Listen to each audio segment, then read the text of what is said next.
दोस्तों नमस्कार, आप सभी का मेरे चैनल में स्वागत है। दोस्तों आज मैं महत्वपूर्ण 25 प्रश्नों की जो श्रृंखला है उसका नेक्स्ट पार्ट लेकर उपस्थित हूँ। और दोस्तों आज के जो प्रश्न है बहुत ही ज़्यादा इम्पोर्टेंट है।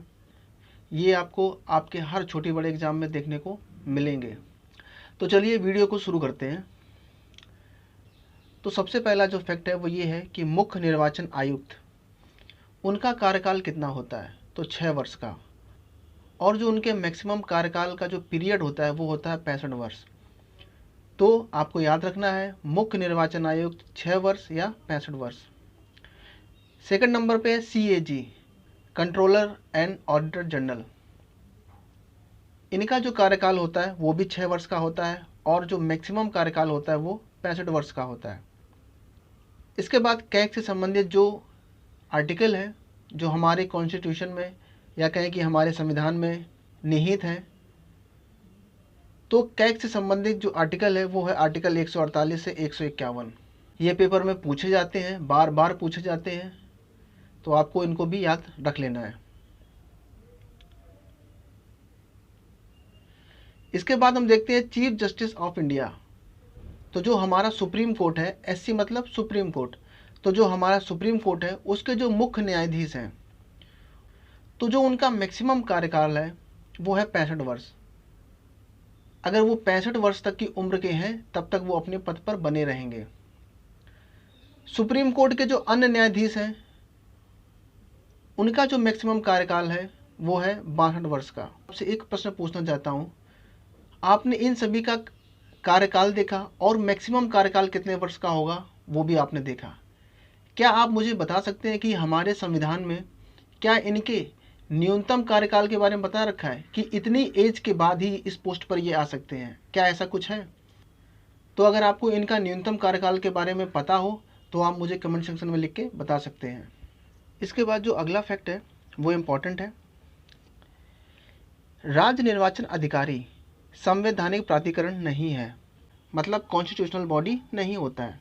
तो अगर हम राज्य में बात करें कि संवैधानिक प्राधिकरण क्या है राज्य के, तो अगर आपको पेपर में मिलता है राज्य निर्वाचन आयोग, राज्य वित्त आयोग और जिला पंचायत, ये संवैधानिक प्राधिकरण हैं, बट राज्य निर्वाचन अधिकारी संवैधानिक प्राधिकरण नहीं है।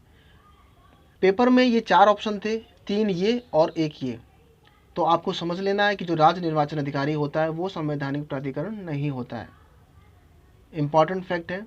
अब अगर हम बात करें राष्ट्रपति, उपराष्ट्रपति, राज्यपाल, विधान परिषद के सदस्य, इनकी जो न्यूनतम उम्र है वो है 35 वर्ष। ये इस पद पर तभी आ सकते हैं जब वो 35 वर्ष के होंगे।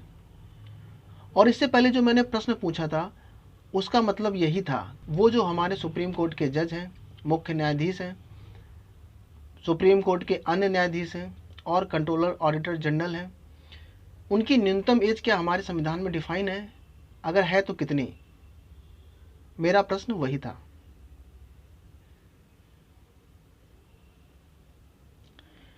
इसके बाद जो नेक्स्ट है वो ये है कि राज्यसभा का जो सदस्य होगा या राज्यसभा के सदस्य चुनने की योग्यता रखने वाले व्यक्ति की आयु कितनी होनी चाहिए? तो वो न्यूनतम आयु 30 वर्ष, वो 30 वर्ष की आयु कंप्लीट कर चुका होना चाहिए। इसके बाद जो नेक्स्ट फैक्ट है वो ये है कि प्रधानमंत्री, लोकसभा सदस्य और विधानसभा के सदस्य की जो न्यूनतम उम्र है वो 25 वर्ष तय की गई है। तो आपको याद रखना है जो राज्यसभा का सदस्य है और जो विधान परिषद का सदस्य है उन दोनों की ही जो उम्र होनी चाहिए वो 30 वर्ष होनी चाहिए। इसके बाद प्रधानमंत्री, लोकसभा का सदस्य, विधानसभा का सदस्य चुनने की योग्यता रखने वाले व्यक्ति की जो उम्र होनी चाहिए वो 25 वर्ष होनी चाहिए। दोस्तों यहाँ मैं आपसे बताना चाहूँगा जो हमारी लोकसभा होती है उसे हम कहते हैं लोअर हाउस या निम्न सदन। जो हमारी राज्यसभा होती है उसे हम कहते हैं अपर हाउस या उच्च सदन। और लोअर हाउस मतलब लोकसभा का विघटन होता है लेकिन अपर हाउस या राज्यसभा का विघटन नहीं होता है। आपको ये भी फैक्ट याद रखना है। इसी तरीके से अगर हम बात करें विधान परिषद की तो उसे कहते हैं लेजिस्लेटिव काउंसिल और विधानसभा को कहते हैं लेजिस्लेटिव असेंबली। तो अगर आप जानते हैं तो आप मुझे लिख के बता सकते हैं कि अभी प्रेजेंट टाइम में 2020 का जो ये वर्ष चल रहा है, इसमें हमारे देश में कितने राज्यों में विधान परिषद है, लेजिस्लेटिव काउंसिल है। तो चलिए हम आगे बढ़ते हैं। तो नोट ये है कि इन सभी का कार्यकाल 5 वर्ष का होता है, लेकिन राज्यसभा और विधान परिषद, राज्यसभा मतलब अपर हाउस और विधानसभा मतलब लेजिस्लेटिव काउंसिल के सदस्यों का कार्यकाल 6 वर्ष का होता है। तो अब आपको याद रखना है, ये हम कार्यकाल की बात कर रहे हैं कि अगर वो एक बार मेंबर ऑफ हाउस बन जाते हैं तो उनका कार्यकाल कितने वर्ष का होता, या राष्ट्रपति, उपराष्ट्रपति और राज्यपाल, तो जब ये अपनी पोस्ट पर अपॉइंट हो जाते हैं तो इनका कार्यकाल 5 वर्ष का होता है, एक्सेप्ट 2 लोगों को, एक राज्यसभा के जो सदस्य हैं और विधान परिषद के जो सदस्य हैं, उनका जो कार्यकाल होता है वो 6 वर्ष का होता है और ये विघटित भी नहीं होती हैं। अब इसके बाद जो नेक्स्ट फैक्ट है वो ये है कि दृष्टि विकलांग संस्थान, तो ये है देहरादून में। नेक्स्ट है तंबाकू की खेती के अंतर्गत बृहत्तम एरिया, सर्वाधिक एरिया किस राज्य के अंतर्गत आता है, तो उस राज्य का नाम है आंध्र प्रदेश। और मैं आपसे यहाँ पर ये पूछना चाहूँगा कि ऐसा कौन सा हमारे देश का राज्य होने वाला है जहाँ पर उस प्रदेश की या उस राज्य की 3 राजधानियाँ होने वाली हैं। अब हम बात करते हैं अरल झील की। यहाँ पे अराल लिख गया है बट ये अरल झील है, अरल, ठीक है, तो इसका नाम है अरल झील। तो अरल झील किन 2 देशों के बीच में स्थित है, और ये पेपर में बहुत प्रश्न बना है। तो वो देश है कजाकिस्तान और उज्बेकिस्तान। इसके बाद जो नेक्स्ट पॉइंट है वो भी बहुत ही इंपॉर्टेंट है, विक्टोरिया झील। तो विक्टोरिया झील किन 3 देशों के बीच में है, तो वो देश है युगांडा, केन्या और तंजानिया। तो आपको ये सब याद रखना है, झीलों से बहुत ही प्रश्न बनते हैं और विक्टोरिया झील से मैंने खुद कई प्रश्न देखे हैं जिसमें युगांडा, केन्या और सूडान दे देता है वहाँ पर। और वो जो प्रश्न होते हैं वो अक्सर कथन में होते हैं। पहला कथन ये होगा कि विक्टोरिया झील अफ्रीका महाद्वीप में है, विक्टोरिया झील इन 3 देशों के बीच में है, विक्टोरिया झील से ही नील नदी का उद्गम होता है। तो इस तरीके के कथन होते हैं। तो ये सभी आपको याद रखने हैं। आपको जब मैप अच्छे से पता होगा तो आप चीज़ों को बहुत आसानी से कर ले जाएंगे। तो चलिए इसको हम मैप में देखते हैं। तो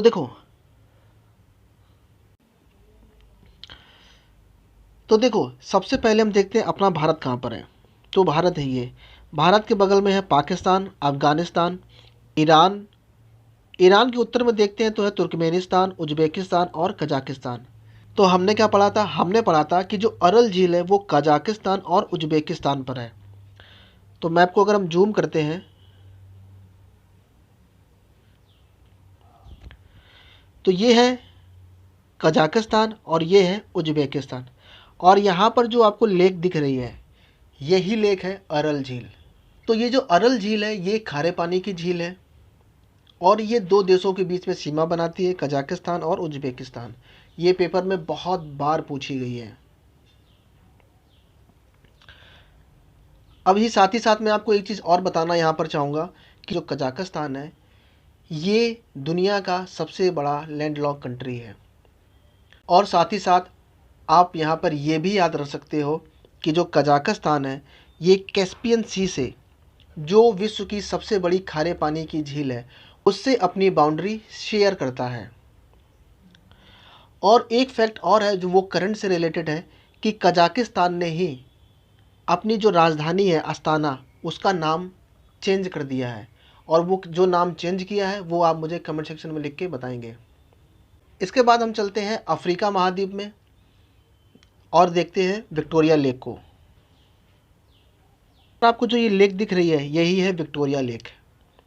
और ये जिन देशों से अपनी बाउंड्री शेयर करती है वो है केन्या, युगांडा और तंजानिया। ये 3 देश हैं जिनसे वो अपनी बाउंड्री शेयर करती है। पेपर में आपको सोमालिया मिल सकता है, इथोपिया मिल सकता है, सूडान मिल सकता है, कॉन्गो मिल सकता है। और यहाँ पर छोटे छोटे देश हैं, एक का नाम है रवांडा और दूसरे का नाम है बुरुंडी। ये जो रवांडा है और बुरुंडी है ये भी आपको ऑप्शन में देखने को मिल सकते हैं। तो आपको याद रखना है युगांडा, केन्या और तंजानिया, और यहीं से हमारी जो नील नदी है वो निकलती है। लेकिन यहाँ पर एक फैक्ट और है, जो इथोपिया में ताना झील है यहाँ से निकलती है ब्लू नाइल नदी, और विक्टोरिया लेक से निकलती है वाइट नाइल, और ये जब सूडान के खार्तूम में मिलते हैं तब इसका नाम हो जाता है नीली नील नदी। मैंने इनसे संबंधित बहुत सारे फैक्ट बताए हैं। जो मेरी महत्वपूर्ण 25 प्रश्नों की श्रृंखला है, अगर आप उसे देखोगे तो आपको बहुत सारी ऐसी बातें जानने को मिलेंगी। और साथ ही साथ मैं वर्ल्ड ज्योग्राफी भी पढ़ा रहा हूँ, जिस पर मैंने बहुत सारी चीज़ें कंप्लीट कर दी हैं। मैंने उसमें लेक्स हैं, सागर हैं, झीलें हैं, जलडमरू मध्य हैं, बहुत सारी चीज़ें, जितने भी देश हैं, इंपॉर्टेंट कंट्रियाँ हैं, राजधानी, सभी कुछ मैंने उसमें कंप्लीट कर दिया है। आप उसको जाकर देख सकते हो, और अपने इस वर्ल्ड मैप को बहुत अच्छे से मैंने डिस्क्राइब किया है। आप बहुत अच्छी तरीके से चीज़ों को सीख जाओगे। अरल झील जो कजाकिस्तान और उज़्बेकिस्तान की सीमा के बीच में है, और विक्टोरिया लेक युगांडा, केन्या और तंजानिया से अपनी बॉर्डर शेयर करते हैं। ये सभी प्रश्न बन चुके हैं और आगे बनने की पूरी संभावना है इनकी। खुला सागरीय बंदरगाह तो वो है चेन्नई। बाद जो नेक्स्ट फैक्ट है बहुत ही इंपॉर्टेंट है, भारत का औसत समुद्र तल मापा जाता है तो वो चेन्नई के तट से मापा जाता है। वेरी वेरी इंपॉर्टेंट फैक्ट है ये। कुछ अफ्रीका की मानव जातियों के बारे में, तो सबसे पहला है फुलानी। तो फुलानी जो है वो नाइजीरिया के पशुपालक हैं। इसके बाद है हाउसा। हाउसा भी नाइजीरिया के कृषक हैं। इसके बाद है मसई जो पूर्वी अफ्रीका के हैं, और इसके बाद नूबा। नूबा जो है जाति वो है सूडान की, ठीक है, जिसमें फुलानी और हाउसा दोनों ही इंपॉर्टेंट हैं। अब एक बार हम चलते हैं और इन सभी देशों को मैप में देख लेते हैं। तो ये है अपना भारत, और भारत के पश्चिम में है अरेबियन सी। अरेबियन सी से जब हम इधर की ओर आते हैं पश्चिम की ओर, तो हमें एक ह्यूज कॉन्टिनेंट दिखता है जो है अफ्रीका कॉन्टिनेंट, ठीक है। तो इसमें कुछ फैक्ट है, जैसे सबसे पहले हम देख लेते हैं नाइजीरिया देश को। तो ये जो देश आपको दिख रहा है ये है नाइजीरिया, और नाइजीरिया की ही जो नाइजर नदी है वो तेल का सबसे बड़ा भंडार है। अब यहाँ पर दो फैक्ट ये हैं कि पहला आपको दिख रहा है ये अल्जीरिया, और दूसरा दिख रहा है नाइजीरिया। अल्जीरिया जो है वो अफ्रीका कॉन्टिनेंट का सबसे बड़ा देश है क्षेत्रफल के अकॉर्डिंग अगर देखा जाए तो।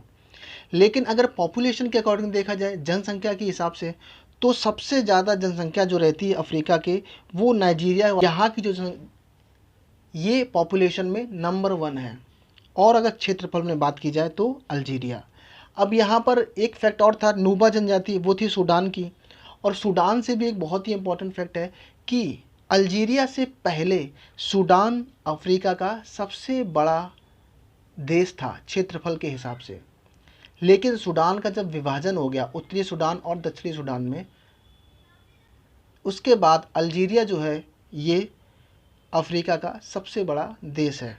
दोस्तों यहाँ पर एक ट्रिक और है, पेपर में आपसे पूछता है कि जो मेडिटेरियन सी है, ये भूमध्य सागर जो है, ये इस भूमध्य सागर को टच करने वाले अफ्रीकी देश कौन से हैं? तो वो अफ्रीकी देश हैं मोरक्को, अल्जीरिया, लीबिया और इजिप्ट। और एक देश और है यहाँ पर छोटा सा, ट्यूनीशिया, ठीक है। तो इसको याद कैसे रखें? तो इसको याद रखते हैं MELE, मेल, मेल मतलब पुरुष, मेल टी, ठीक है। तो M मतलब हो गया मोरक्को, A मतलब अल्जीरिया, L मतलब लीबिया, E मतलब इजिप्ट। तो मेल और T मतलब ट्यूनीशिया। तो ये जो 5 देश हैं ये भूमध्य सागर को टच करते हैं। बहुत ही आसान है कोल भंडार और कोल उत्पादन। कोल भंडार का मतलब है कि कौन से राज्य में सर्वाधिक कोयला है, मतलब भंडारित है। और कोल उत्पादन का मतलब है कौन उसे निकाल रहा है, कौन ज़्यादा से ज़्यादा उसका उत्पादन कर रहा है। तो झारखंड में कोयला सर्वाधिक है, इसके बाद है उड़ीसा में, और उसके बाद है छत्तीसगढ़ में। लेकिन अगर उत्पादन की बात की जाए तो झारखंड ही सब सर्वाधिक निकाल भी रहा है, और छत्तीसगढ़ में है तो तीसरे नंबर पे, लेकिन वो उत्पादन में दूसरे नंबर पे है। और उड़ीसा में छत्तीसगढ़ से ज़्यादा है, लेकिन वहाँ पर जो खनन, मतलब जो उसका उत्पादन है या उसका जो खनन है वो छत्तीसगढ़ से कम है, तो तीसरे नंबर पे है, ठीक। एडिज इजिप्टियाई मच्छर को ही टाइगर मच्छर कहते हैं। पहला फैक्ट तो ये हो गया। और ये जो एडिस एजिप्टियाई मच्छर है, इससे डेंगू, चिकनगुनिया और पीत ज्वार जैसे रोग होते हैं। ठीक है, तो एडिस एजिप्टियाई मच्छर को ही टाइगर मच्छर कहते हैं और ये डेंगू, चिकनगुनिया, पित्त ज्वार का वाहक है। मतलब ये अगर आपको काट लेता है तो आपको डेंगू, चिकनगुनिया और पित्त ज्वार हो सकता है। डेंगू मच्छर होते हैं ये हमेशा दिन में काटते हैं। जो रात में मच्छर काटते हैं उनसे आपको डेंगू नहीं होगा, जो दिन में मच्छर काटते हैं उनसे आपको डेंगू होने की संभावना होती है। और डेंगू से एक इम्पॉर्टेंट फैक्ट ये भी है कि डेंगू से अगर डेंगू का बुखार हमारे शरीर में होता है तो उस बुखार से जो हमारी प्लेटलेट्स हैं वो घटने लगती हैं। एक स्वस्थ व्यक्ति की जो प्लेटलेट्स होनी चाहिए वो 1.5 लाख से 4 लाख के बीच में होनी चाहिए। और प्लेटलेट्स का कार्य क्या होता है? तो प्लेटलेट्स का कार्य होता है खून के थक्के को बनाना। इसके बाद जो नेक्स्ट फैक्ट है वो ये है कि जापानी इंसेफेलाइटिस के जो वाहक है वो है क्यूलेक्स विश्नोई मच्छर, जो फ्लेवी वायरस को मानव में इंजेक्ट करता है। तो आपको ध्यान रखना है, जो हमारा जापानी इंसेफेलाइटिस या जापानी बुखार जिसे कहते हैं, उसका जो वाहक है वो है क्यूलेक्स मच्छर। और ये क्यूलेक्स मच्छर बहुत बार पेपर में पूछा गया है। और ये जो वायरस इंजेक्ट करता है मानव के शरीर में वो है फ्लेवी वायरस। ठीक है कि पोलियो का टीका, तो जो पोलियो के टीके के जो जनक हैं वो हैं जोनास साल्क। और पोलियो की जो वैक्सीन है उसके जो जनक हैं वो है एल्बर्ट सेविन।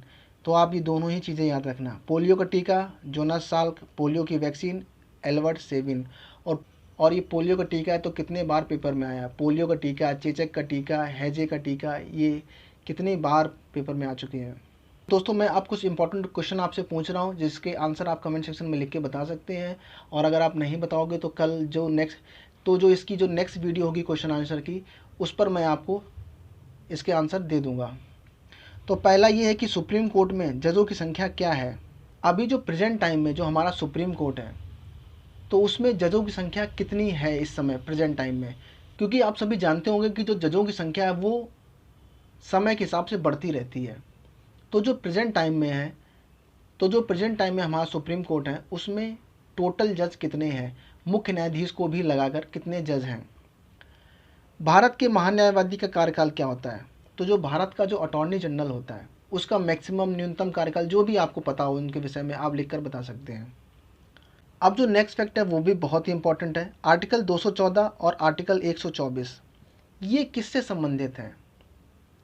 अगर हम आर्टिकल 124 की बात कर रहे हैं या 214 की बात कर रहे हैं तो हम किसकी बात कर रहे हैं?